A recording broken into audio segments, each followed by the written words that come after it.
Greetings. I am frame TH3-0, but citizens have begun to call me Theo. I am required to thank you for taking an interest in our known history. I would also like to add that if a guardian is listening, I would prove far more useful in the field than the useless piece of junk who does not have any appendages, and please hold.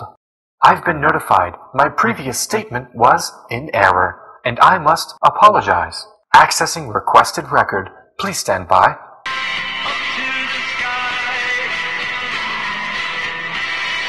File retrieved. Record number 34-25. I've taken the liberty of adding additional audio assets to make the experience more bearable.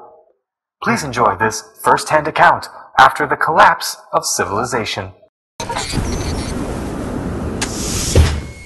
The wind was bad that day. Red dust hung in the air. Got on damn near everything in my bar. Customers complained as usual, but times on Mars were tough after what happened. And the damn purifier stayed broke. Like, this one day I had enough and flipped out on this well-to-do couple. I told them to rock themselves if they didn't like it while dying horrible deaths out my door. The look on their faces. I wouldn't trade it for nothing. But anyways, that was around the time the outer cities were fortifying and refugees were coming in. So lots of people were out of work. Most tried to stay legit, but it was hard. I mean, the gangs were offering good money, supplies, and something to do, you know?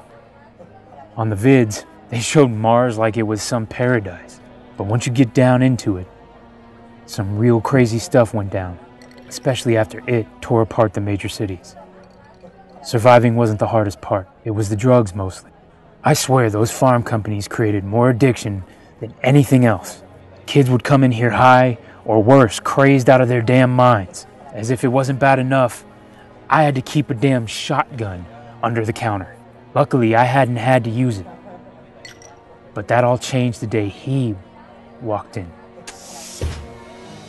You should have seen him. Weirdest cloaks I'd ever seen.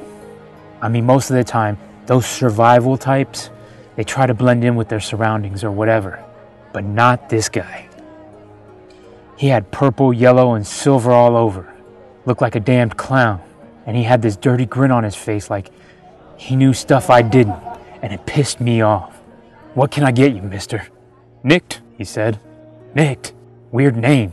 Weird guy, but whatever. He smiled and ordered a hellhole double. Of course, this guy orders the one thing I don't have on the counter. So I have to head into the back, and I'm gone 5 seconds when I hear a scream. I come back to see, in the middle of my bar, were 3 men, guns drawn. This was different.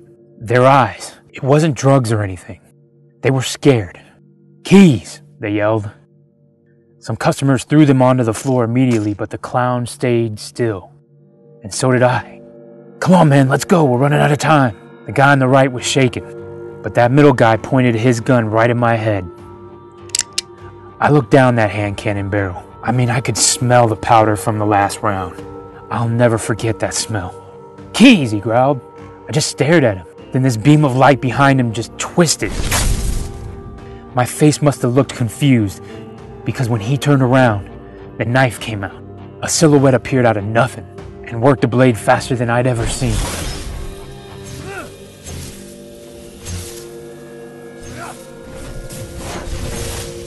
Before I knew it, all 3 were on the ground, the guy quickly putting away his knife.